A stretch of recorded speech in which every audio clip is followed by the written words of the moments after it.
Hi guys and welcome back to the channel Deepak Yadav Education. Welcome to the daily current affairs of 6th of January 2026. तो guys आज है तारीख 6 जनवरी 2026 और है Tuesday. आज की तारीख से जितने भी मोस्ट इंपॉर्टेंट करंट अफेयर्स बनेंगे वो सभी करंट अफेयर्स इस पर्टिकुलर लेक्चर में हम डिस्कस करेंगे। दोस्तों आज के अलग अलग सोर्सेस यानी द हिंदू के साथ साथ आप देख पाओगे इंडियन एक्सप्रेस, पीआईबी और भी इंपॉर्टेंट सोर्सेस, सभी सोर्सेस को हम एक ही जगह पे कंपाइल करके कवर करने वाले हैं, जिसमें आपको बहुत इंपॉर्टेंट टॉपिक करंट अफेयर आज के मिलेंगे। उसके साथ साथ कुछ इंपॉर्टेंट अगर क्वेश्चन होंगे जो एग्जामिनेशन में पहले पूछे जा चुके होंगे, यूपीएससी ने पूछे होंगे, वो सभी क्वेश्चन का एक एनालिसिस भी आपको मिलेगा, जिससे आपको एक रास्ता पता चलता रहेगा कि भाई जो भी मैं पढ़ रहा हूँ या जो भी मैं पढ़ रही हूँ वो सारा का सारा इंपॉर्टेंट डेटा है, वो सारा का सारा हमारे सिलेबस के आधार पे बनाया जा रहा है। तो आपका ज़रा सा भी एक मिनट भी टाइम वेस्ट नहीं होगा अगर आप ये दो लेक्चर्स अपने इस चैनल से फॉलो कर रहे हैं। तो इस चैनल पे दो वीडियोस अपलोड होते हैं। एक वीडियो जो अभी आप देख पा रहे हैं ये डेली बेसिस पे सुबह 6 बजे मिलेगा, और इस वाले सेशन में हमने कल यानी 5th ऑफ जनवरी और 6th ऑफ जनवरी के करंट अफेयर्स दोनों को कंपाइल करके डिस्कस किया हुआ है। ठीक है, फिर उसके बाद 8 बजे आपका द हिंदू न्यूज़पेपर एनालिसिस का सेशन लाइव डिस्कशन शुरू होगा। ठीक है, तो उसमें भी अटेंड हो जाना, क्योंकि वो भी आपका बहुत काम का सेशन है। क्योंकि दोनों वीडियोस अगर आप लेकर चल रहे हैं तो पॉसिबिलिटी मान के चलिए कि हर एक इंपॉर्टेंट करंट अफेयर जो न्यूज़ में बना हुआ है वो सब कुछ आपके सामने होगा, या आप कहीं ना कहीं उसको पढ़ चुके होंगे। जब आप एग्जामिनेशन बैठोगे तो फील आएगा कि हाँ ये चीज़ें मैंने पढ़ी हैं इस पर्टिकुलर चैनल से। ठीक है, तो दोस्तों थोड़ा थोड़ा टाइम दीजिए अपने सेशन के अंदर में। बाकी जितने भी लोग पहली बार जुड़ रहे हैं अपने इन वीडियोस के साथ में, मेक श्योर करें चैनल को सब्सक्राइब ज़रूर से कर लें, ताकि डेली बेसिस पे ये न्यूज़पेपर के पीडीएफ्स, आर्टिकल्स, करंट अफेयर सब कुछ आपको यहाँ पर ये मिल पाए, वीडियोस मिल पाए। नोटिफिकेशन के लिए बेल आइकन को भी प्रेस कर लेना। अच्छा, ये पीडीएफ आपको कहाँ पर मिलेंगे? तो पीडीएफ के लिए आपको क्या करना है, दीपक यादव एजुकेशन पीडीएफ आपको टेलीग्राम पर जाकर लिखना है। ये मेरा चैनल मिलेगा, यहाँ से आप सभी पीडीएफ्स को, सभी डॉक्यूमेंट्स को डाउनलोड कर पाएंगे at the free of cost. ठीक है, चलिए दोस्तों, आज का पहला आर्टिकल जो basically GS paper number 3 economy के पॉइंट ऑफ व्यू से बहुत इंपॉर्टेंट है। हम यहाँ पर बात कर रहे हैं डुओपोली के बारे में। आपने मार्केट के अंदर में कुछ टर्म्स सुनी होंगी, जैसे आपने कई बार मोनोपोली सुना होगा जो हाल ही में काफ़ी न्यूज़ में भी था। फिर अभी आप यहाँ पर डुओपोली भी सुन रहे हैं। मोनोपोली क्या होता है? मोनोपोली मतलब होता है मार्केट में भाई बेचने वाला एक है और खरीदने वाले बहुत सारे हैं, इसको बोलते हैं मोनोपोली। जैसे रिसेंटली अभी यहाँ पर एक केस हमको देखने को मिला एयरलाइंस का। अब एयरलाइंस वाली जो इंडस्ट्री है वो डुओपोली में आएगी। वैसे मैं आपको एग्जाम्पल दे रहा हूँ कि मोनोपोली का मतलब एक ही व्यक्ति खड़ा है। फॉर एग्जाम्पल मोनोपोली का एक बहुत बड़ा एग्जाम्पल आ चुका है इंडियन रेलवेज। भाई रेलवेज इकलौती है, समझ रहे हैं? तो ये मोनोपोली के अंदर में कंसिडर किया जाएगा कि भाई खरीदने वाला बहुत सारा अमाउंट ऑफ लोग आपको देखने को मिल जाएगा, लेकिन बेचने वाला अकेला है। इसमें प्रॉब्लम क्या है? जैसा बेचने वाला डिसाइड करेगा, जितना प्राइस रखेगा, जिस हिसाब से चलाना चाहेगा वो उस हिसाब से चला सकेगा। ये मोनोपोली में पहला एक बहुत बड़ा डिसएडवांटेज। फिर आती है दोस्तों डुओपोली। डुओपोली मतलब दो जने साथ में इकट्ठे हो गए कि भाई अब बेचने वाला एक नहीं है, डुओपोली में बेचने वाली दो हैं। यानी मार्केट में दो बड़ी इंडस्ट्री हैं जो पूरे मार्केट को, मेजॉरिटी ऑफ मार्केट को कैप्चर करके चल रही हैं, वो हमारा डुओपोली होता है। अब ये दोनों, इनकी आपस में मिली भगत हो सकती है। ये दोनों मिलकर डिसाइड कर लेंगे कि चल भाई तू भी और मैं भी, हम अपने इस आइटम के दाम को बढ़ा देते हैं। लोगों की मजबूरी रहेगी खरीदना, जाएंगे कहाँ पर? भाई सामान हमसे ही तो लेना पड़ेगा, हमारे दो के अलावा मार्केट में कौन है? कोई नहीं है। जैसा डिसाइड करेंगे वैसा वो बेचेंगे, हमारी मजबूरी रहेगी परचेज करना। तो वो होती है डुओपोली। आई होप आप यहाँ पर ये जो स्ट्रक्चर है मोनोपोली वर्सेस डुओपोली समझे। लेकिन इस आर्टिकल में पर्टिकुलरली जो डील किया जा रहा है वो है डुओपोलीज के बारे में, थोड़ा सा ध्यान रखिएगा। बोला जा रहा है कि आज देश के अंदर में telecom industry, food delivery industry and aviation sector, ये तीनों इंडस्ट्री ऐसी हैं जो डुओपोलीज के थ्रू सफ़र कर रही हैं। फॉर एग्जाम्पल टेलीकॉम की बात करेंगे तो टेलीकॉम में भाई आपके साथ आपके पास कौन सा सिम होगा? या तो एयरटेल होगा या जियो होगा। उसके अलावा वोडाफोन और ये सब बहुत ही कम लोग यहाँ पर चला रहे हैं। मेजॉरिटी ऑफ टेलीकॉम सेक्टर का स्टेक केवल दो कंपनीज के पास में है। First is Jio and second one is Airtel. इन दोनों के अलावा मार्केट में कोई टक्कर में है? इनकी मैं लेवल की बात कर रहा हूँ। कोई कंपनीज है? कोई नहीं है। दोनों मिलकर जो डिसाइड कर देंगे प्राइस, उस चीज़ पर परचेज करना पड़ेगा आपको, आपके पास में कोई अल्टरनेटिव नहीं है। यह है डुओपोली की पावर। ठीक है, यूपीआई पेमेंट, या तो आपके पास में फ़ोन पे होगा या जी पे होगा यूपीआई ट्रांजैक्शन करने के लिए। उसके अलावा बहुत कम ही एप्लीकेशन है जो लोग इंस्टॉल करते होंगे। फूड डिलीवरी के लिए आपके जोमेटो होगा या स्विगी होगा, और कुछ होएगा ही नहीं इसके अलावा। 95% मार्केट कैप्चर कर रखा है फूड डिलीवरी का इन दो एप्लीकेशंस ने। Duopoly sir. राइड हेलिंग में आप देख पाओगे ओला प्लस उबर, एविएशन में इंडिगो एयर इंडिया, दोनों के पास में। इनमें से तो अकेला इंडिगो के पास में 60% मार्केट। आप इमेजिन करो, अकेली कंपनी है, तो बिल्कुल मोनोपोली वाला दृश्य भी बन रहा है यहां पर। डिजिटल आर्ट्स में आप देख पाओगे गूगल एंड मेटा। ये सब मतलब क्या दर्शाता है? ये डुओपोली को दर्शाता है। दो दो कंपनीज खड़ी हैं, अपने हिसाब से मार्केट का मेजॉरिटी ऑफ स्टेक रेगुलेट कर रही हैं। जैसा डिसाइड करेंगे ये इनके हिसाब से होगा, आपके हिसाब से कुछ नहीं होगा। गवर्नमेंट ने किया था इंडिगो कंपनीज या दूसरे एविएशन सेक्टर के लिए, थोड़ा कहा भैया पायलट को रेस्ट दे दो, बवाल मचा दिया इंडिगो ने। ठीक है, जो हुआ आपके सामने सब कुछ हुआ, सब कुछ हमने डिस्कस किया। अब क्वेश्चन आती है यहाँ पर डुओपोली के बारे में। तो डुओपोली के बारे में अगर कुछ लिखना होगा स्पेशली मेंस के पर्सपेक्टिव से, क्योंकि प्रीलिम्स के लिए तो आप अधिकतर बातें समझ चुके हैं। डुओपोली क्या है? एक ऐसा मार्केट स्ट्रक्चर जहां पर केवल दो फर्म्स हैं जो पूरे मार्केट को डोमिनेट कर रही हैं, और ये दोनों फर्म्स जो हैं ये मिलकर मेजर मार्केट शेयर को आपस में होल्ड करती हैं, और नए प्लेयर्स को एंट्री करनी बहुत मुश्किल हो जाती है। कोई नया प्लेयर खड़ा नहीं हो पाता। इन कंपनीज के खिलाफ आज तक कोई नया प्लेयर खड़ा हो पाया है? नहीं खड़ा हो पाया है। तो कंपटीशन एग्जिस्ट करता है, क्योंकि दो कंपनी है तो आप कंपटीशन तो कहोगे ना, कहीं दोनों में कंपटीशन है। ये अच्छा है या ये बेहतर है, जियो बेहतर है, एयरटेल बेहतर है। लेकिन ये कंपटीशन लिमिटेड है। आपके पास और दूसरे विकल्प नहीं है कि भाई इससे भी अच्छा कोई हो सकता है। मान लो कोई दूसरी कंपनी जो इससे अच्छा परफॉर्मेंस दे, ज़्यादा अफोर्डेबल वे में आपको ज़्यादा अच्छे बेनिफिट्स दे सकती है, लेकिन ये एंट्री करने देंगे उस कंपनी को तभी तो, क्योंकि मार्केट तो ये मेजॉरिटी ऑफ स्टेक को होल्ड करके बैठे हुए हैं। समझे? तो एग्जाम्पल्स क्या हैं? ये एग्जाम्पल हमने डिस्कस किया। कैब सर्विस में, टेलीकॉम, एविएशन, फूड डिलीवरी में कौन कौन सी कंपनीज आज के समय पर मोनोपोली या डुओपोली के क्षेत्र में प्रेजेंट हैं।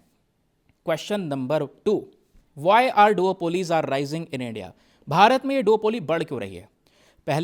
पहला कारण है ह्यूज कैपिटल रिक्वायरमेंट। भाई एक अगर नई इंडस्ट्री को आना है ना, अगर एयरलाइंस में कोई नई एयरलाइंस को उतारना है, तो क्या आपको लगता है क्या कम पैसा चाहिए? मैसिव अमाउंट चाहिए इन्वेस्टमेंट करने के लिए। एयरक्राफ्ट का रेंट, फ्यूल कॉस्ट, तमाम रूल्स एंड रेगुलेशंस, बहुत सारी चीज़ें हैं।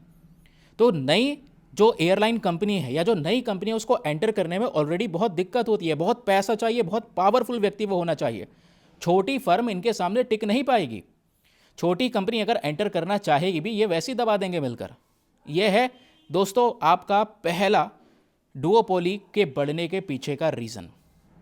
एंड देन सेकेंड रीज़न जो है वो है नेटवर्क इफेक्ट्स। इसको आप देख सकते हैं। इसका मतलब क्या है?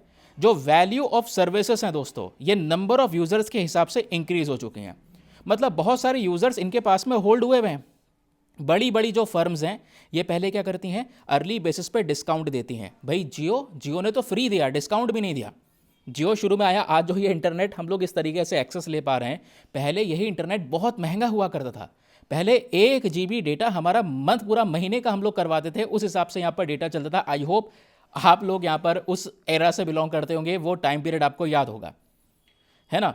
लेकिन आज क्या है? आज तो 1 GB, 2 GB, 2.5 GB, even unlimited data की बात हो रही है। डेली आपको अनलिमिटेड डेटा मिल रहा है, वाईफाई कनेक्शंस मिल रहे हैं, इवन इस प्रकार के जो प्लान्स वगैरह हैं वो भी अवेलेबल हो चुके हैं। तो बड़ी कंपनीज ने पहले लत लगा दी, पहले ये सर्विसेज प्रोवाइड करवानी शुरू करी। जियो ने service the, free of cost यहाँ पर आपको इंटरनेट प्रोवाइड करवाया। बाद में इसका एक छोटा सा सब्सक्रिप्शन रखा गया। उसी सब्सक्रिप्शन का अमाउंट धीरे धीरे करके आज इतना ज़्यादा बड़ा हो चुका है। तो बिग फर्म्स क्या करती हैं? पहले डिस्काउंट का या दूसरे और तरीके से यूजर्स को अट्रैक्ट करती हैं। अब उनको लॉक कर लिया गया, अब उनके पास एग्जिट का ऑप्शन नहीं है, एंट्री का ऑप्शन था। भाई समझ गए? अब दोस्तों यहाँ पर तीसरी चीज़ क्या है? Regulatory gap. रेगुलेटरी गैप में जो डोमिनेंट प्लेयर्स हैं इनके पास में ज़्यादा पावर्स होती हैं। ये रेगुलेशन अपने हिसाब से चलाते हैं, किसी बाहर के व्यक्ति को एंटर होने ही नहीं देंगे ये। या दूसरी और भी अगर कोई नियम लेकर आने की कोशिश की जाए तो ये उसको डिसरप्ट करने की भी कोशिश करेंगे। एग्जाम्पल इंडिगो का देखा दुनिया ने, इंडिया ने खासकर। अब क्वेश्चन आता है चैलेंजेस पोज्ड बाय डुओपोली की। आखिरकार वो कौन कौन सी चुनौतियां हैं? डुओपोली क्यों बढ़ रहा है वो तो हमने समझा। नाउ सर ये बताओ कि डुओपोली के जो केसेस हैं इसमें कौन कौन से चैलेंजेस हमको देखने को मिल सकते हैं। सबसे पहला जो चैलेंज हमको दिखेगा वो है inflated price and reduced affordability. कहने का मतलब यह है कि इसमें कंपटीशन कम हो जाता है। अगर यहीं पर 2 कंपनी की बजाय 10 कंपनी होती तो इनमें से कोई ना कोई कंपनी ये ध्यान रख रही होती कि भाई अगर इनको बीट करना है तो मुझे चीपर वे में हाई क्वालिटी की सर्विस देनी होगी, तभी तो एक अच्छा कंपटीशन क्रिएट होगा। सस्ते से सस्ता, ताकि ज़्यादा से ज़्यादा लोग अफोर्ड कर सकें और ज़्यादा से ज़्यादा आप कह सकते हो उनके लिए मजबूरी मत बनाओ, वो अफोर्ड कर सकें और हाई क्वालिटी प्रोवाइड करवा रहे हैं, दैट्स इट। ठीक है, लेकिन अभी डुओपोली में क्या है, कंपटीशन बहुत लिमिटेड हो जाता है। ये दो कंपनीज मिलकर प्राइस डिसाइड कर लेंगी, किसी में दम नहीं है कि यहां पर उस प्राइस को कोई टक्कर दे सके, कोई दूसरी कंपनी है ही नहीं। आपकी मजबूरी है कि आप उसको उसी प्राइस पे खरीदोगे, उसी प्राइस पे आप रिचार्ज करवाओगे। तो ये कंपनीज किसी से डरती नहीं है, प्राइस इंक्रीजेस विदाउट फियर। यह है सबसे पहला चैलेंज, और इसका कॉस्ट किसको झेलना पड़ता है, कंज्यूमर को, आपको, हमको, हम मिलकर यहां पर वो पे करते हैं। ठीक है, एग्जाम्पल देखोगे, फूड डिलीवरी प्लेटफॉर्म्स हैं, लगातार प्लेटफॉर्म की फीस बढ़ा रहे हैं, डिलीवरी चार्जेस इंक्रीज कर रहे हैं, आप कुछ कर पाओगे, आदत लग चुकी है, घर बैठे बैठे मंगाना है, मंगाओ। सेकेंड चीज यहां पर है लिमिटेड कंज्यूमर चॉइस। ये कहते हैं स्मॉलर कॉम्पिटिटर्स, जो छोटे छोटे कॉम्पिटिटर्स हैं वो इस मार्केट को एग्जिट कर जाते हैं। ठीक है, प्रॉब्लम क्या है सुनिए, कंज्यूमर के पास में ज़्यादा चॉइस है नहीं यहां पर। ठीक है, अब आपके पास, मैंने बोला टेलीकॉम सर्विस ले लो भाई, जियो एयरटेल, इसके अलावा कौन सी चॉइस। आप कहोगे नहीं यार, दूसरी और कोई चॉइस है भी नहीं, दूसरी तरफ हम जाएंगे भी नहीं। दो कंपनीज मिलकर भी, साथ में मिलकर टक्कर, आइडिया, वोडाफोन, सब मिलकर भी टक्कर नहीं दे पा रहे इन कंपनीज को।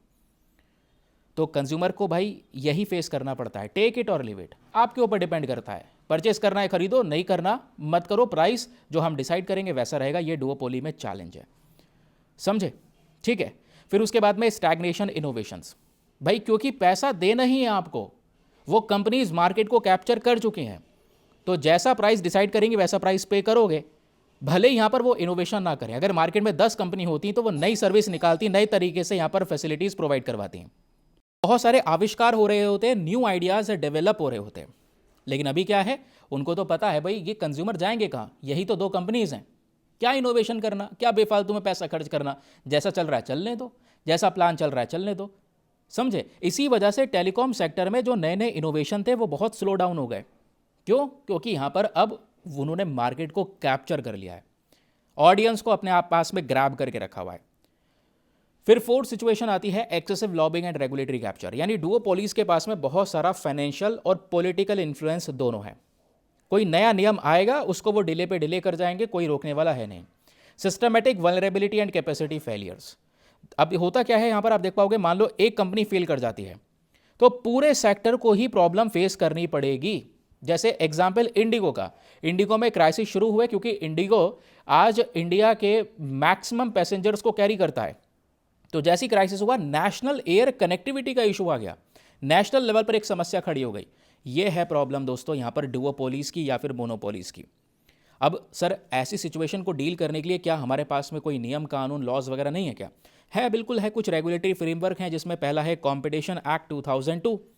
ये इस प्रकार के जो एंटी कॉम्पिटिटिव एग्रीमेंट्स होते हैं इसको रोकने की बात करता है, जहां पे कंपनी अपनी डोमिनेंट पोजीशन का एब्यूज कर रही होती है, जबरदस्ती लोगों को मजबूर कर रही होती है, ऐसी चीज को कंट्रोल करने का काम करता है। लेकिन रियलिटी में ये काम कर रहा है नहीं कर रहा है, ये आप अपने हिसाब से अब सोच सकते हैं। सेकंड, यहां पर रेगुलेटरी फ्रेमवर्क क्या है, कॉम्पिटिशन कमीशन ऑफ इंडिया। इसका भी मेन पर्पज है कि मार्केट के अंदर में एक हेल्दी कॉम्पिटिशन को मेंटेन करके रखना, स्टैचुरी वॉचडॉग का काम करता है ये। फिर वैसे ही आप देख पाओगे टेलीकॉम सेक्टर को रेगुलेट करने के लिए ट्राई है, telecom regulatory authority of India. ऐसी एविएशन सेक्टर को मैनेज करने के लिए यहां पर डीजीसीए है, directorate general of civil aviation.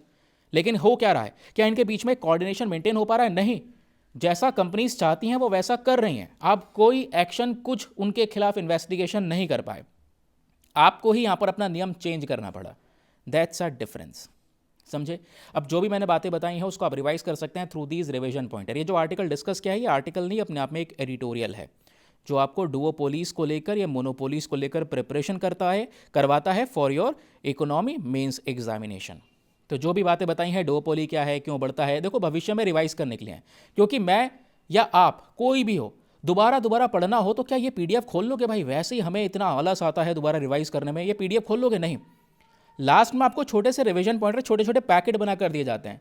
हमारा माइंड यहाँ पर गेम खेल जाएगा, कहा हाँ ये पढ़ लेंगे यार, ये नहीं पढ़ रहे, दोबारा से क्यों पढ़े हम, अब ये पढ़ लेंगे डुओपोली क्या है, क्यों प्राइस बढ़ रहे हैं, इसके कौन कौन से सेक्टर्स अफेक्टेड हैं, मेजर प्रॉब्लम्स क्या है, इंडिगो क्राइसिस एग्जाम्पल लिखोगे, रेगुलेशन के लिए ये कंपनीज हैं, वे फॉरवर्ड एटसेट्रा, काम खत्म। ये रहे रिवीजन पॉइंटर्स, दैट्स इट। ठीक है, ये आपको आगे फ्यूचर के लिए तैयार करके दिए जा रहे हैं ताकि आपका रिवीजन आसान हो सके दोस्तों। चलिए अगली इंपॉर्टेंट खबर, यहां पे बात हो रही है रिजर्व बैंक ऑफ इंडिया के फाइनेंशियल स्टेबिलिटी रिपोर्ट के बारे में। Very very important and relevant topic. देखो, फाइनेंशियल स्टेबिलिटी रिपोर्ट, अगेन आज इंटरेस्टिंग चीज यह है कि यह भी इकोनॉमी का ही आर्टिकल है। वैसे इकोनॉमी के आर्टिकल जनरली कम होते हैं न्यूज में, लेकिन आज हैं तो हमें डिस्कस करने हैं भाई। जो हम फाइनेंशियल स्टेबिलिटी रिपोर्ट की बात कर रहे हैं, ये दो प्रकार की स्टेबिलिटी रिपोर्ट्स होती हैं जो बेसिकली एक देश की इकोनॉमी को दर्शाती हैं। एक तो होती है नेशनल फाइनेंशियल स्टेबिलिटी रिपोर्ट, एक होती है ग्लोबल फाइनेंशियल स्टेबिलिटी रिपोर्ट। जो ग्लोबल वाली फाइनेंशियल स्टेबिलिटी रिपोर्ट है उसको आईएमएफ यानी इंटरनेशनल मॉनेटरी फंड छापता है या पब्लिश करता है, लेकिन जो हमारी देश की फाइनेंशियल स्टेबिलिटी रिपोर्ट होती है इसको आरबीआई पब्लिश करता है। Very very important fact for your prelims examination. तो याद रखिए, financial stability report by annual आने वाला पब्लिकेशन है, यानी साल में 2 बार पब्लिश होता है, एक बार जून के महीने में और एक बार दिसंबर के महीने में। तो दिसंबर 2025 का ये पब्लिकेशन रिलीज हो चुका है। Reserve bank of India release करने वाली बॉडी है। अब इस स्टेबिलिटी रिपोर्ट का पर्पस ये होता है कि भाई भारत के इस फाइनेंशियल सिस्टम में, ये पूरा सिस्टम जो पैसों से संबंधित है, इसमें कितना रिस्क है, कितनी वल्नरेबिलिटीज़ हैं, कितनी परेशानियां हैं, क्या हमारे देश का बैंकिंग सेक्टर स्थिर है, ऐसा तो नहीं बैंक का एनपीएस बढ़ रहा हो, यानी बैंक से लोन उठ रहा हो, लोन वापस ना आ रहा हो बैंक के पास। ठीक है, ऑब्वियसली बैंक्स जो है मेनली लोन्स पे काम करती हैं। ठीक है, क्या यहाँ पर हम लोग यहाँ पर फाइनेंशियल क्राइसिस को सही तरीके से डील कर रहे हैं या नहीं कर रहे हैं, ये होता है इस रिपोर्ट के सभी मेन पर्पस। नाउ क्वेश्चन आता है इंस्टीट्यूशनल सपोर्ट का। याद रखिएगा दोस्तों एक बात को, ये जो रिपोर्ट है, इस रिपोर्ट के अंदर में जो भी डेटा हम लोग लेकर आते हैं वो डेटा एक कमिटी तैयार करती है, और वो है financial stability and development council सब कमिटी, जिसका मेन पर्पस होता है इकोनॉमी के मेजॉरिटी ऑफ रिस्क को एनालाइज करना। नाउ ये जो latest financial stability report publish हुआ है अभी दिसंबर 2025 में दोस्त, इसके हाइलाइट्स क्या हैं? पहला ये कहता है कि भारत की फिस्कल हेल्थ के बारे में समझाता है कि भाई इंडिया का पैसों संबंधित अगर स्थिति देखें तो उसमें एक सुधार हुआ है। पहली बार स्टैंडर्ड एंड पुअर ये क्या करता है, दुनिया भर में कंट्रीज को रैंकिंग प्रोवाइड करवाता है कि भाई इनकी उधार चुकाने की क्षमता कितनी है।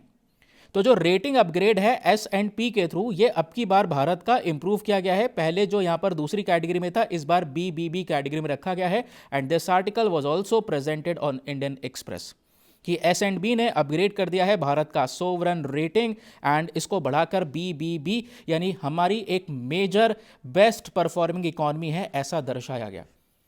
समझे?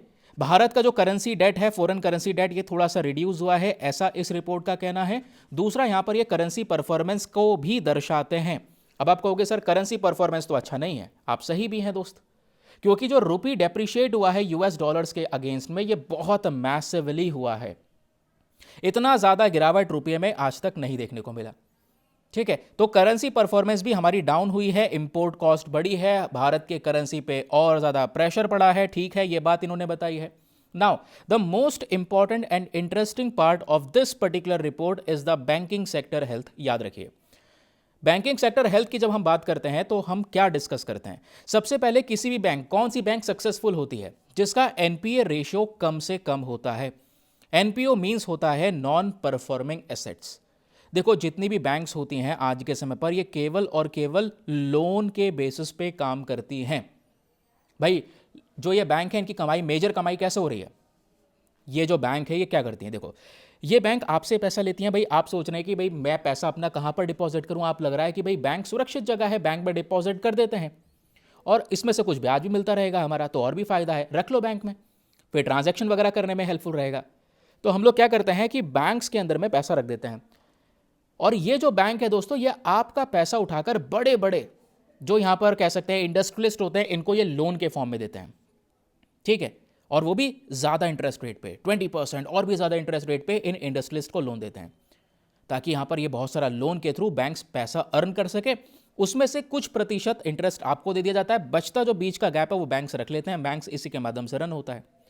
लेकिन अब यहां पर एक कंडीशन ये भी तो हो सकती है, बैंक ने जिस इंडस्ट्री वाले को लोन दिया था, उसने इंडस्ट्री बनाई, वो घाटे में चला गया, कुछ डिस्ट्रक्शन हो गया, डिजास्टर हो गया, तो घाटे में चला गया। अब वो पैसा बैंक्स को लौटा नहीं पा रहा है, तो उस पैसे को बोलते हैं NPA, which is non performing asset. ठीक है, तो दोस्तों यहां पर सितंबर 2025 में हमारे देश का ग्रॉस नॉन परफॉर्मिंग एसेट 2.2 रहा है। पिछले 10 सालों के अंदर में ये अभी तक सबसे कम है। दैट मीन्स हमारे बैंकिंग हेल्थ सेक्टर इंप्रूव हुए हैं, ये बात इस रिपोर्ट का कहना है। ठीक है, इस रिपोर्ट में जो डिटेल्स यहां पर रेडी करी गई हैं वो financial stability and development council की साइट से रेडी करी गई हैं। और ये काउंसिल क्या है, आइए जरा इसके बारे में 2-4 फैक्ट डिस्कस कर लेते हैं जो बेहद जरूरी हैं। सबसे पहले ये जो पर्टिकुलर काउंसिल है दोस्तों, ये एक एपेक्स नॉन स्टैच्यूटरी बॉडी है, ठीक है, जिसको 2010 में बनाया गया था। याद रखने वाली बात यह है कि ये वित्त मंत्रालय के अंदर, मिनिस्ट्री ऑफ फाइनेंस के अंदर में आती है। और इस फाइनेंशियल स्टेबिलिटी डेवलपमेंट काउंसिल को चेयर करने वाले हमारे फाइनेंस मिनिस्टर होते हैं।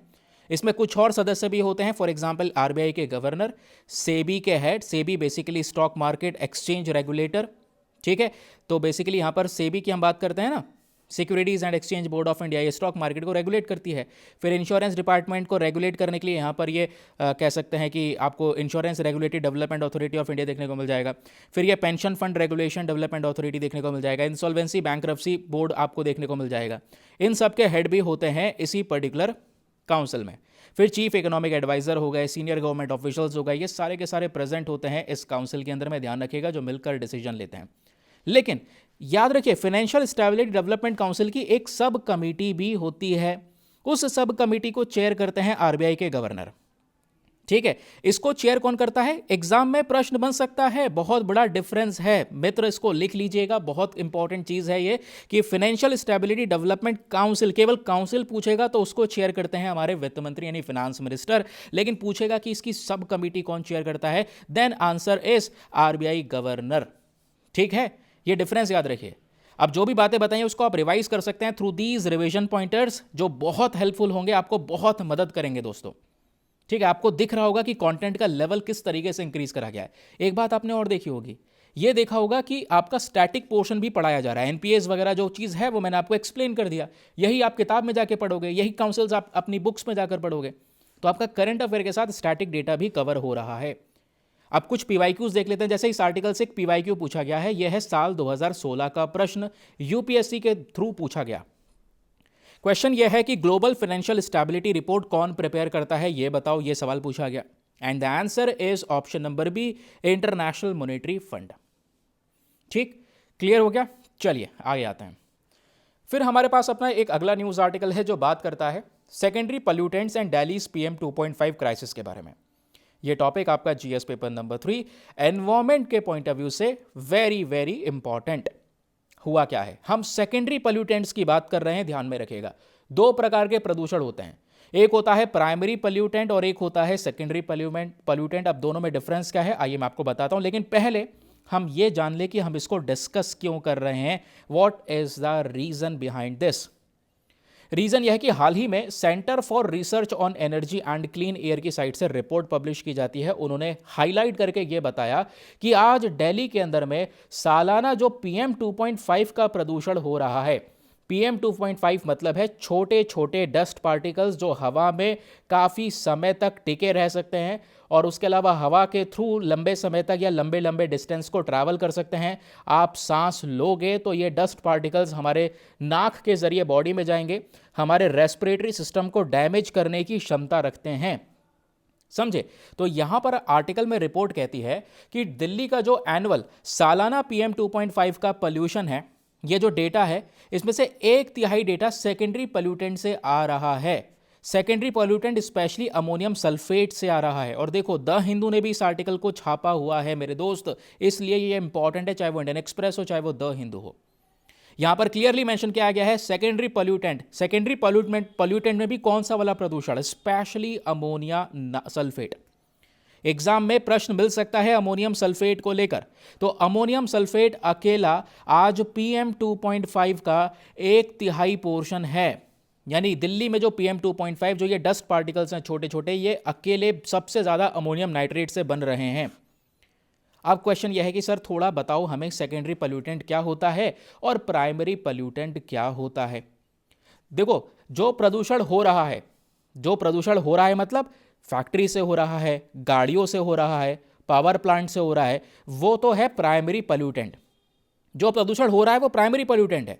लेकिन जैसे आप एनवायरमेंट में देख लेते हैं एग्जाम्पल, एनवायरमेंट में क्या हुआ, कार्बन मोनोऑक्साइड रिलीज हुआ, नाइट्रोजन ऑक्साइड रिलीज हुआ, hydrocarbon, sulphur oxide, particulate matter, ये सब रिलीज हुए। ये सब प्राइमरी पोल्यूटेंट हैं जो बेसिकली जगह जगह से आ रहे हैं। कार्बन निकल रहा है फैक्ट्रियों से, कोयला जल रहा है, जो एमिट हो रहे हैं, एमिट मतलब जो प्रोड्यूस किए जा रहे हैं, जो निकल रहे हैं यहां पर ये सारे प्रदूषण फैक्ट्रियों से, तो वो होते हैं प्राइमरी पोल्यूटेंट। और जो सेकेंडरी पोल्यूटेंट होते हैं ये एमिट नहीं होते दोस्त, ये होते हैं फॉर्म, ये बनते हैं। पहला वाला तो बन रहा है, प्रदूषण निकल रहा है इन इंडस्ट्रियों से, लेकिन जो ये सेकेंडरी पोल्यूटेंट है ये इन्हीं प्राइमरी पोल्यूटेंट का सहारा लेकर यहां पर बनते हैं। तो सेकेंडरी पोल्यूटेंट्स क्या होते हैं, are generated from the chemical reaction of primary pollutants. यानी प्राइमरी पोल्यूटेंट हमारे हवा के साथ, वाटर वेपर के साथ केमिकली रिएक्ट होते हैं। जैसे कार्बन मोनोऑक्साइड हवा के साथ, वाटर के साथ केमिकली रिएक्ट होगा तो जाकर यहां पर सेकेंडरी पोल्यूटेंट बनेगा। सेकेंडरी पोल्यूटेंट का एग्जाम्पल है ओजोन, पेरो ऑक्सी एसिटिल नाइट्रेट या दूसरे और प्रकार के पोल्यूटेंट जो प्राइमरी पोल्यूटेंट से बनते हैं। समझ गए क्या फर्क है सेकेंडरी और प्राइमरी पोल्यूटेंट में? तो यही एक छोटा सा फर्क है कि sir primary pollutants are directly emitted but secondary pollutants formed in the atmosphere with the help of primary pollutants. यह इसका पहला डिफरेंस। सोर्सेस क्या है भाई, प्राइमरी पोल्यूटेंट कहां से आ रहा है, व्हीकल से आ रहा है, इंडस्ट्रीज से आ रहा है, पावर प्लांट से आ रहा है। सेकेंडरी पोल्यूटेंट जो है ये केमिकल रिएक्शन से बनता है। प्राइमरी पोल्यूटेंट्स में कोई केमिकल रिएक्शन होगा then it will be considered as a secondary pollutants. ठीक है, अब एग्जाम्पल्स के तौर पे देखोगे, जैसे एग्जाम्पल है भाई सल्फर हो गया, हम अभी सल्फर की बात कर रहे थे, सल्फर ऑक्साइड्स हो गया, नाइट्रोजन ऑक्साइड हो गया, कार्बन मोनोऑक्साइड हो गया, अमोनिया हो गया, these are the primary pollutants. And जब इनमें रिएक्शन होगा ये एटमॉस्फेयर के साथ कांटेक्ट होके केमिकली रिएक्ट करके नई प्रकार के पोल्यूशन बनाएंगे, for example ozone, ammonium sulphate, PAN, then ये हो गए हमारे सेकेंडरी पोल्यूटेंट्स। ठीक है, आपको क्लियर हो गया? एग्जाम्पल दोस्त याद रखिएगा क्योंकि हम मेजोरिटी ऑफ फोकस यहां पर सेकेंडरी पोल्यूटेंट पे कर रहे हैं। पहला इसमें है अमोनियम सल्फेट और इस अमोनियम सल्फेट की वजह से आज सबसे ज्यादा PM2.5 बन रहा है, पर्टिकुलेट मैटर 2.5। अब सर ये भी बता दो, जब सब कुछ अच्छे से क्लियर हो चुका है तो पर्टिकुलेट मैटर क्या होता है? पर्टिकुलेट मैटर दोस्त छोटे छोटे डस्ट पार्टिकल्स, छोटे छोटे कंकड़ के टुकड़े जो आज हमारे प्रदूषण से बन रहे हैं। इतने छोटे जो आपका बाल होता है ना, ह्यूमन हेयर, उससे भी छोटे होते हैं। फॉर एग्जाम्पल ये है दोस्तों एक ह्यूमन हेयर का स्ट्रक्चर, और इस स्ट्रक्चर के अंदर में आप देखोगे तो ये जो पिंक वाले पार्टिकल्स हैं ये हैं PM2.5 जो साइज में थोड़े छोटे होते हैं। PM2.5 साइज में छोटे होते हैं, ये सीधा लंग्स पे जाके अटैक करते हैं, हमारे रेस्पिरेटरी सिस्टम को अटैक करते हैं। जबकि हम लोग यहाँ पर PM10 की बात करते हैं, 10 मतलब साइज में थोड़ा बड़ा होगा, थोड़े से बोल्ड होते हैं, ये लंग्स में एंटर नहीं कर पाते दोस्तों, लंग्स को इंजेस्ट नहीं कर पाते, लेकिन छोटे वाले लंग्स को जरूर से अंदर जाकर अटैक कर सकते हैं क्योंकि साइज में छोटे हैं। आई होप आपको एक क्लैरिटी मिली है। तो सेकेंडरी पोल्यूटेंट्स के एग्जांपल्स में आपका पहला हो गया ammonium sulphate, second one is ozone, third one is secondary nitrates and fourth one is photochemical smog. ठीक, आगे आते हैं। सर बार बार ना अमोनियम सल्फेट पे थोड़ा सा ध्यान दिया जा रहा है, जरा अमोनियम सल्फेट के बारे में दो चार बातें थोड़ी सी बता दो। तो सुनिए, आइए। अमोनियम सल्फेट सबसे मेन पार्ट है इस पूरे आर्टिकल का।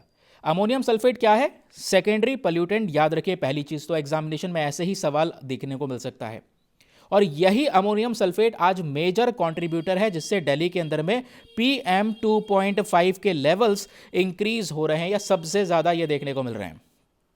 तो सल्फर डाइऑक्साइड का यहां पर आप देख पाओगे, देखो अमोनियम सल्फेट बनता कैसे है। सबसे पहले तो यहां पे कोयले वाले जो प्लांट्स है, पावर प्लांट, जहां पे कोयला जलाकर बिजली का प्रोडक्शन करा जाता है, ठीक है। फिर उसके बाद में इंडस्ट्रियल कंबस्शन हो गए। फिर आप देख पाओगे यहां पर क्या होता है, ढेर सारा जो सल्फर है वो निकलता है।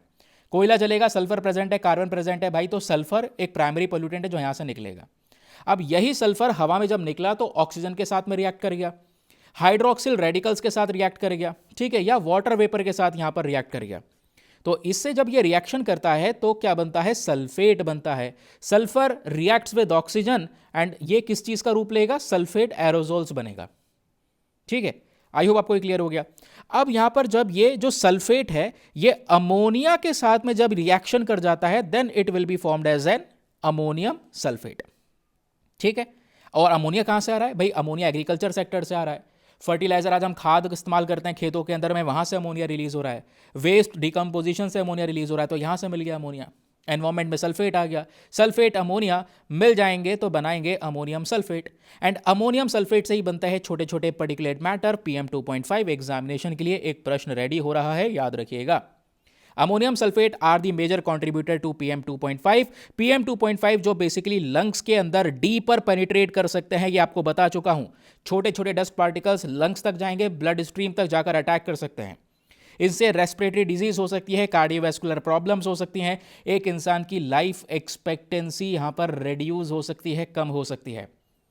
इसीलिए यहां पर जो सेकेंडरी पोल्यूटेंट्स होते हैं ये कंट्रोल करने थोड़े से मुश्किल होते हैं। पता है क्यों भाई? प्राइमरी पोल्यूटेंट का सोर्स पता है ना आपको पता है इस फैक्ट्री में कोयला जल रहा है, इससे प्रदूषण हो रहा है। तो आपने क्या किया, उस या तो फैक्ट्री के अंदर में नया टेक्नोलॉजी अपग्रेड करने की बात की, या कोयले की जगह कुछ दूसरा ऑल्टरनेटिव यूज करने का बात किया, प्रदूषण का सोर्स आपने खत्म कर दिया।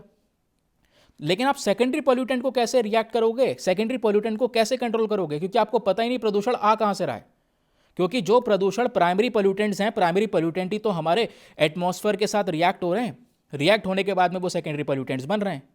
क्योंकि यही तो सबसे बड़ी प्रॉब्लम है, इसका एक मेजर स्पेसिफिक सोर्स नहीं पता है, and these can not be trace to a single chimney और व्हीकल। किसको आप ट्रेस करके बताओगे? क्योंकि ये तो निकल रहे हैं, ये एटमॉस्फेयर के साथ रिएक्ट कर रहे हैं, एक नया प्रदूषण का रूप ले रहे हैं।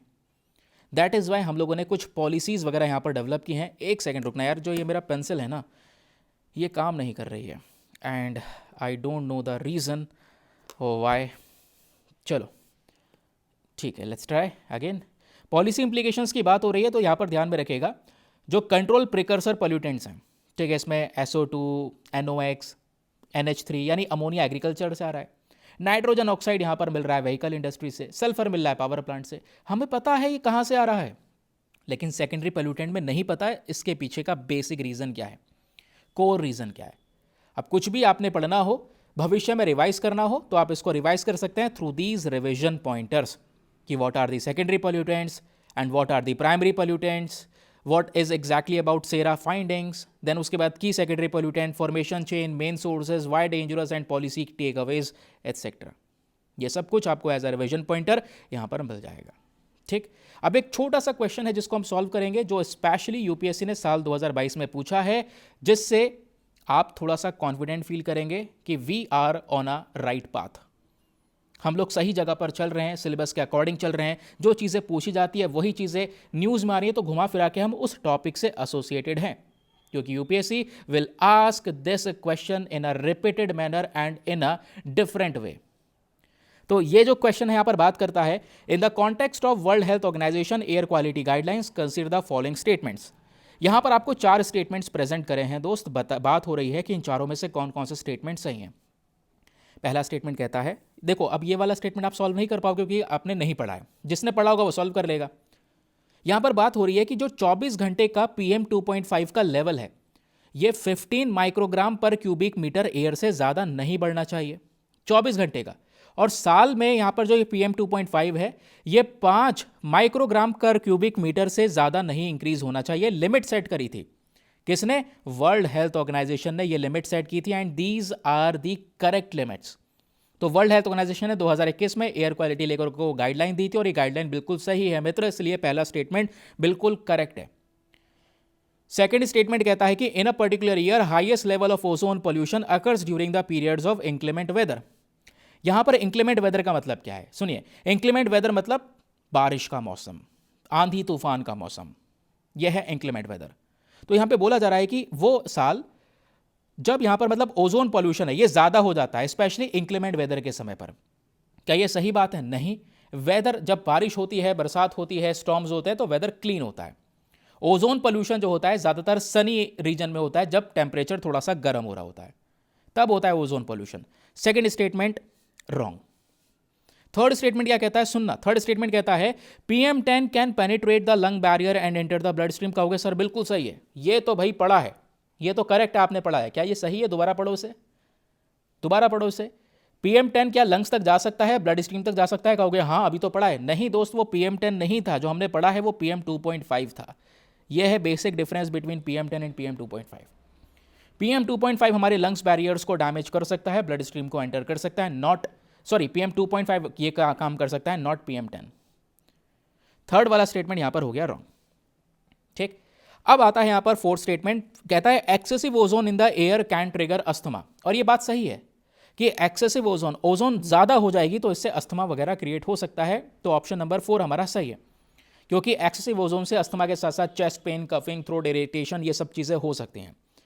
तो 1 और 4 इज द करेक्ट आंसर। कहां पर है? ऑप्शन नंबर बी यहां पर आपका सही उत्तर हो गया। ठीक है, इसमें आप कुछ चीजें ऐसे भी रिड्यूस कर सकते थे। फॉर एग्जाम्पल थर्ड वाला गलत है तो थर्ड इसमें भी है, थर्ड इसमें भी है, ये दो एलिमिनेट हो गए। अब बच्चे ये दो, इन दोनों की यहां पर लड़ाई होगी। ठीक है, इसमें से सेकंड वाले पे हम लोग बिल्कुल सही हैं कि भाई इंक्लीमेंट वेदर क्या होता है, बरसात और वैसा मौसम। तो जब कूल डाउन रहेगा टेम्परेचर तो बेसिकली ओजोन पोल्यूशन कम होता है। हम पढ़ते हैं जब भी ओजोन के बारे में पढ़ते हैं, ज्योग्राफी में आप पढ़ते हो। तो second statement is also wrong. तो ये भी गया, बचा कौन सा? बी वाला। ये एलिमिनेशन में यूज हो सकता है बट लेकिन थोड़ा सा इसके बारे में नॉलेज होना बहुत जरूरी है। चले आगे आते हैं अगले आर्टिकल की तरफ। अगली इंपॉर्टेंट खबर, यहां पे बात हो रही है स्टिंगलेस बीज के बारे में, मधुमक्खी के बारे में हम पढ़ने वाले हैं। इंडियन एक्सप्रेस के एक्सप्लेनर पेज का टॉपिक है, द हिंदू में भी पब्लिश हुआ है। अब मधुमक्खी का जब नाम सुनते हो तो डर ये रहता है भाई मधुमक्खी खतरनाक बहुत होती है। क्यों? क्योंकि वो डंक मारती है और वहां पे इतना बड़ा सूजन हो जाता है, काफी दिनों तक वो सूजन परेशान करती है। मधुमक्खी का डंक मारना बहुत खतरनाक है। लेकिन आपको पता है कि कुछ मधुमक्खियां दुनिया में ऐसी भी हैं जिनका डंक होता ही नहीं है, और उन मधुमक्खियों को हम क्या बोलते हैं? स्टिंगलेस बी कहते हैं। तो दोस्तों ये एक बहुत बड़ा डेवलपमेंट हुआ है, बहुत बड़ा डेवलपमेंट ये हुआ है, दुनिया का पहला देश बन चुका है पेरू। पेरू ही है ना? एक सेकेंड, लेट मी करेक्ट, मुझे ध्यान नहीं, मतलब है नहीं, मैंने कुछ दिनों पहले पढ़ा है। ये समझ लो मैंने कंटेंट रेडी करके, ऐसा नहीं कि मैंने पढ़ लिया है, मैं आपको कंटेंट रेडी करके एज इट इज हाथों हाथ समझा रहा हूँ। हाँ वैसे शायद वो पेरू ही है यार, है ना? चेक कर लीजिएगा उसे थोड़ा सा। तो पेरू यहां पर दोस्तों पहला देश बन चुका है जिसने इंसेक्ट राइट्स प्रोवाइड करवाए। ये मधुमक्खी जिसका डंक नहीं है, बिना डंक की मधुमक्खी, इसको लीगल राइट दिए गए कि भैया इसको भी जीने का अधिकार है। और ये हमारे एनवायरमेंट के लिए बहुत ज़रूरी है, क्योंकि एनवायरमेंट में एक फूल से दूसरे फूल में पॉलन्स को ट्रांसफ़र करने का काम करती है, जिसको पॉलिनेशन कहा जाता है बायोलॉजी में। यानी कि फूल का जो फ्लावर का प्रोडक्शन है, फूल के प्रोडक्शन को बढ़ाने का काम करती है, सीड्स को प्रोड्यूस करती है। तो एनवायरमेंट के लिए ज़रूरी है ये। तो ये इसका जीवन, इसका रहना बहुत ज़्यादा ज़रूरी है, इसलिए इसको लीगल राइट दिया गया। तो दुनिया में पहली बार हुआ है जब किसी इंसेक्ट को लीगल अधिकार दिए गए हैं, और ये पेरू में दिया गया है, जिस वजह से चर्चाओं में। और किसको दिया गया है? स्टिंगलेस बी को दिया गया है, बिना डंक की मधुमक्खी को दिया गया है। ये कौन सी कैटेगरी से बिलोंग करती है? मेलीपोनिनी कैटेगरी से बिलोंग करती है। ठीक है, क्लियर हो गया? अब आगे सुनिए। जो स्टिंगलेस बीज हैं, ऐसा नहीं है कि ये नई प्रकार की कोई मधुमक्खी है दोस्तों। ये स्टिंगलेस बीज जो हैं ये बहुत ही ज़्यादा पुरानी जानी मानी मधुमक्खियां हैं। लगभग 80 मिलियन ईयर्स पहले भी इनका एग्जिस्टेंस हुआ करता था। आज आप देख पाओगे, क्वेश्चन यह है कि इनके पास स्टिंग क्यों नहीं होती, डंक क्यों नहीं होता। लगभग सभी मधुमक्खियों के पास डंक होता है, तो उनके पास क्यों नहीं होता? देखो होता है डंक, लेकिन बहुत ही ज़्यादा माइन्यूट सा, बहुत ही ज़्यादा छोटा, मतलब उस होने का ना होने का एक ही बराबर है। फंक्शनली वो यूजलेस है फॉर द डिफेंस, वो अपने आप को डिफेंड नहीं कर पाएंगी कभी भी उस डंक का इस्तेमाल करके। समझ गए? जबकि ये जो मधुमक्खियां हैं तो ये अपने आप को डिफेंड कैसे करती हैं? कई बार डिफेंड करती हैं काट कर, या फिर जो एक चिपचिपा पदार्थ होता है रेसिन सिक्रिएशन, उसको छोड़कर, या ग्रुप में आकर थोड़ा बहुत यहां पर अपना डिफेंड करने की कोशिश करती हैं। फिर जब हम इन मधुमक्खियों के बारे में बात करते हैं तो ये जो मधुमक्खियां हैं इनमें 500 से ज़्यादा प्रजातियां हैं दुनिया भर में। 170 स्पीशीज इसकी पाई जाती हैं पेरू में। चलो ये भाई पेरू की बात हो रही थी, स्पेशली अमेजन फॉरेस्ट में। अमेजन फॉरेस्ट ब्राज़ील पेरू तक फैले हुए हैं, हम उन्हीं की बात कर रहे हैं। तो दुनिया में 500 से ज़्यादा प्रजातियां हैं और 170 से ज़्यादा प्रजातियां इनमें से पेरू के अंदर में प्रेजेंट है ऑफ दिस स्टिंगलेस बी।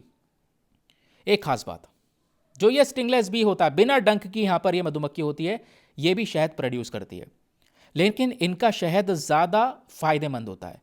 और इनके शहद को हम क्या बोलते हैं? लिक्विड गोल्ड बोलते हैं।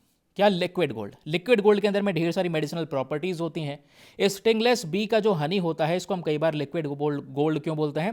क्योंकि इस पर्टिकुलर हनी में स्ट्रॉन्ग एंटीबैक्टीरियल प्रॉपर्टीज हैं, एंटी इन्फ्लेमेटरी प्रॉपर्टीज हैं, साथ ही साथ में यहाँ पर ये कुछ और इंडिजीनियस मेडिसिन के अंदर में यूज करे जाते हैं। ट्रेडिशनल जितने भी यहाँ पर मेडिसिन है उसमें पहले इसका इस्तेमाल होता था। ये देखिए स्टिंगलेस बीज की प्रॉपर्टीज। अब क्योंकि यहां पर हम लोग मधुमक्खियों के बारे में बात कर रहे हैं, तो दोस्तों मधुमक्खी के बारे में कुछ तथ्य, फैक्ट्स आपके साथ में शेयर कर रहा हूं, ध्यान में रखिएगा। जैसे अब बीज के अंदर में एक होती है क्वीन बी। क्वीन भी जो है ये 5 ईयर्स तक जी सकती है। जो ये बीज हैं इनकी 5 आइज होती हैं इन टोटल, ठीक है, तो उसके बारे में थोड़ा सा डिस्कशन हो रहा है। बीज के यहाँ पर 4 पंख होते हैं। उसके अलावा जो ये बीज होती हैं हनी बीज, ये जब आपस में कम्युनिकेट करती हैं ना, तो एक दूसरे के साथ कम्युनिकेशन करती हैं वैगल डांस करके। कौन सा डांस करके? वैगल डांस करके यहाँ पर एक दूसरे के साथ कम्युनिकेट करती हैं। समझ रहे हैं? ये इनके फैक्ट्स हैं कुछ। अब इन बीज का इंपॉर्टेंस का इकोलॉजिकल इंपॉर्टेंस, फॉर एग्जांपल अभी हम स्टिंगलेस बी की बात कर रहे थे, बिना डंक वाली मधुमक्खी की। तो आज अमेजन के जंगल में 80% अमेजोनियन फ्लोरा को यहाँ पर ये सस्टेन करके रखी हैं, पेड़ पौधों को उन्होंने बचा के रखा है। सबसे ज़्यादा केकोआ, उसके अलावा यहाँ पर कॉफ़ी, इनके प्लांट्स को भी ये बढ़ाती हैं, यानी एक प्लांट से दूसरे प्लांट को जन्म देने का काम है। कैसे? पॉलिनेशन को ट्रांसफर करके, सॉरी पॉलन्स को ट्रांसफर करके, जिसको हम बोलते हैं पॉलिनेशन। पॉलिनेशन क्या है? Pollination is the transfer of pollen from a male part of a flower to the female part. भाई ये एक मेल पार्ट है, इससे पॉलन उठाया, उठाने के बाद में फीमेल के स्टिग्मा पर इस पॉलन को छोड़ दिया, जिससे यहाँ पर क्या होगा, एक जैसे रिप्रोडक्शन वाला सिस्टम है ना, वही हमको देखने को मिलेगा। ये जो पॉलिनेशन है, ये इसमें यही काम होता है कि जो मेल से पॉलन ये ट्रांसफ़र हो जाते हैं फीमेल पार्ट तक, ठीक है। तो जिसके माध्यम से यहाँ पर एक नए सीड्स का प्रोडक्शन होता है, एक नया प्लांट जन्म लेता है। लेकिन ये काम करता है, ये पॉलिनेटर है, और ये पॉलिनेटर कौन है? बी है, मधुमक्खी की हम लोग यहाँ पर बात कर रहे हैं, ठीक है। तो इसमें बहुत इंपॉर्टेंट रोल निभाती है यहाँ पर ये स्टिंगलेस बी, जो खासकर जो स्टिंगलेस बी है ये सबसे ज़्यादा इंपॉर्टेंट रोल निभाती है किस चीज़ में? हमारे पेड़ पौधों की प्रोटेक्शन देने में। एंड ये अभी लीगल राइट्स इनको दिया गया, मैंने बताया ये इसलिए न्यूज़ में था। और नेचर के अंदर में फर्स्ट टाइम ऐसा हुआ है कि किसी प्रकार के इंसेक्ट को इस प्रकार से लीगल राइट्स यहाँ पर दिए गए हैं। ओके, इंडिया के लिए क्या रेलिवेंस है? इंडिया के लिए कोई ज़्यादा ऐसा रेलिवेंस नहीं है, बट भारत के पास में भी कुछ स्टिंगलेस बीज होती हैं। जैसे एक स्पीशी है भारत के पास में टेट्रागोनुला, थोड़ा सा याद में ध्यान में रखिएगा, इंपॉर्टेंट है। एक बार यूपीएससी ने यह पूछ लिया था आपसे, टेरेंटुला, कहोगे ये भी क्या बी की प्रजाति है क्या? नहीं, टेरेंटुला, पीकॉक टेरेंटुला पूछ लिया गया। ये स्पाइडर की प्रजाति है, मकड़ी की प्रजाति। ये क्वेश्चन पूछा जा चुका है, तो याद रखिएगा। भारत में जो स्टिंगलेस बी मिलती है, एग्जाम्पल के तौर पर एक है टेट्रागोनुला स्पीशी, इंडिया में भी है, ठीक है। चलिए अब देखिए, यूपीएससी का साल 2023 का एक छोटा सा क्वेश्चन आपके सामने प्रेजेंट है, और इसको आप बहुत आराम से सॉल्व कर पाएंगे क्योंकि आपने कंटेंट उस प्रकार का पढ़ा है। सवाल यह है कि which one of the following organisms perform waggle dance for others of their kin to indicate and direction and distance to a source of their food. यह सिंपल सी बात है भाई, ये बताओ इसमें से क्या है, butterfly, dragonfly, honey bee, wasp, जो आपस में एक दूसरे के साथ कम्युनिकेट करती हैं वैगल डांस करके? तो कहोगे भाई ये तो हनी बी ही है ना। जो तथ्य हमने पढ़े थे, फैक्ट पढ़ा था, हनी बीज communicate and the location of nectar, कि भाई कहाँ पर फूड प्रेजेंट है, एक दूसरे को बताती हैं बाय डूइंग वैगल डांस। तो vagal dance is the correct answer. That's it. आज के सेशन में बस इतना ही। आई होप आपको बहुत कुछ जानने को मिला होगा। और दोस्तों, आप लोगों से एक छोटी सी रिक्वेस्ट है कि मैं चाहता हूँ आप थोड़े थोड़े अपने फीडबैक लिखिएगा इस सेशन के नीचे कमेंट्स के अंदर में, जिससे कि यहाँ पर पता चले आप लोगों के फीडबैक्स, ठीक है। आपको लेक्चर कैसे लग रहे हैं, लेक्चर की जो इंपॉर्टेंस है वो कितनी ज़्यादा बढ़ चुकी है। आप द हिंदू के साथ में इसको सप्लीमेंट कर सकते हैं, जिससे आपको अल्टीमेटली बहुत ज़्यादा मदद मिलने वाली है, ठीक है। चलिए मिलते हैं आप लोगों से नेक्स्ट वीडियो में। आज के लिए bye bye, have a nice day, thank you and जय हिंद। मिलते हैं थोड़ी देर में अपने द हिंदू न्यूज़पेपर एनालिसिस के साथ, उसको भी जाकर ज़रूर से देख लेना। और आप थोड़ा लेट देख रहे हैं इस वाले सेशन को, तो वीडियो अपलोड हो चुका होगा चैनल पे, द हिंदू वाले वीडियो को एक बार देख लो, बहुत काम का है।